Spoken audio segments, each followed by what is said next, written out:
Hey everybody, it's Casual Boops coming at you with another video, and today we're going to do Advent Calendar Day 22. It is the Tier 8 French heavy tank autoloader, the Somua SM, for 10,200 gold, which is, again, not a deal. It's the cost of the tank in gold, plus 300 gold for the garage slot, and so on. Do I think this tank is good? Yes. Do I think you should buy this tank? If you like autoloaders, yeah, I think so. And I'll get into further detail now. So, first thing I want to do is I'm going to compare it to the Defender, but not for anything except mobility, right? So, because I think it compares fairly well with the Defender as far as mobility. So, like the power to weight is very, very similar. There's a lot of green here, but you have to kind of see through this and see what it actually means. Like weight being heavier doesn't really do anything for you. The reverse speed, I mean, that's neat. You do notice that. That's cool. But the big thing here is the top speed is capped at 37. As opposed to the Defender's 35. Like, these are very similar, and so what I'm getting at here is even though the ground resistances are, looks like about 10% better, right? Your speed is capped. So what I'm getting at here is it feels about the same speed as the Defender, and speed-wise, right? So that's what I want to go over with this. Next, I wanted to compare it to the Lorraine as far as the gun, right? Because these kind of compare.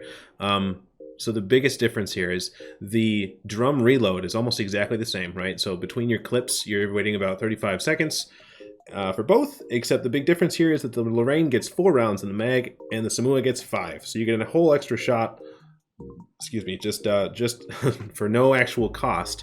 And the interclip goes from, on the Lorraine it's 2.5, and the Somua it's 2.25, which is pretty similar, but this does add up. You know, if you shoot 5 times, the difference between, you know, a quarter of a second times 5, that ends up being math, about a 1.25 seconds less exposure time, right? So basically, it just lets you dump the mag that much faster. So that's pretty big. Now, as far as the gun stats, you do get 10 degrees of gun depression, which is very nice, very mobile, or I'm sorry, very, very noticeable compared to the Lorraine's 8.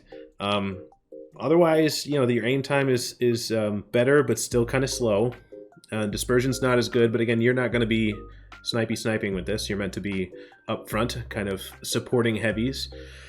So yeah, that just the gun handling here is I guess I'm not going to say it feels French, right? We'll just say it like that. It's still a good tank, because, and I especially like it in Frontline because, again, 1500 clip potential means I've had it where, you know, mediums push me in a Somua, and I eat one of them, right? Because you can totally delete a tier 8 medium tank with 1500 clip potential, and then the next guy, I don't know, waits 30 seconds. Maybe I eat one shot from that guy, and then I'm reloaded and I eat the next one, right? So the clip potential here is huge, and the DPM is not bad considering the fact that it has such a good clip potential. So that's really what I wanted to just go over, and of course it does have armor that works. Okay, so let me just go against the live model. It's a little bit of a weird armor model, and this is a little bit misleading because the Somua penetration. Oh, I didn't talk about this. It's the same kind of penetration and so on as the Lorraine,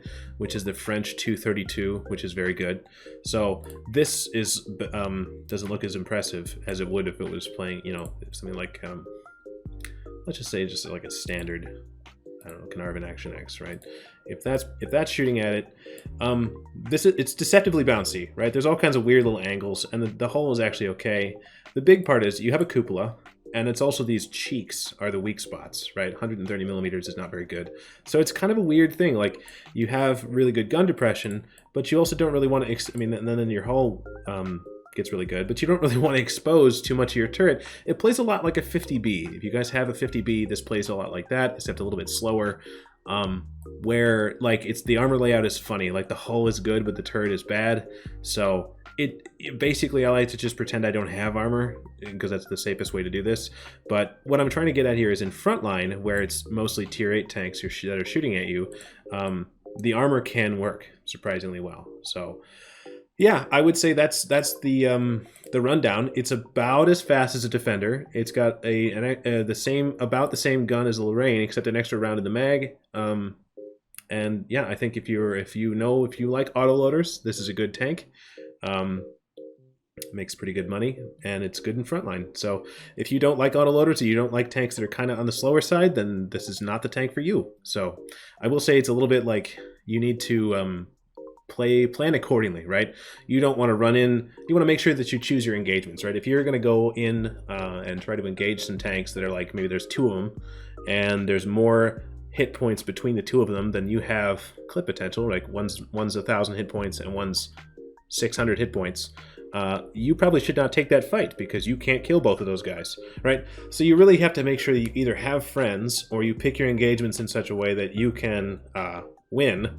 And because otherwise, if you dump your clip and their enemy's not dead, you have to wait 35 seconds before you get to shoot again. So this is kind of standard autoloader play, but if you're not familiar with that, if you're a new player, that's something to do definitely be aware of. So anyways, that's the tank, and gosh, we'll see you in the next one. There's not very many more of these, so all right, thanks guys. We'll see you later. Bye.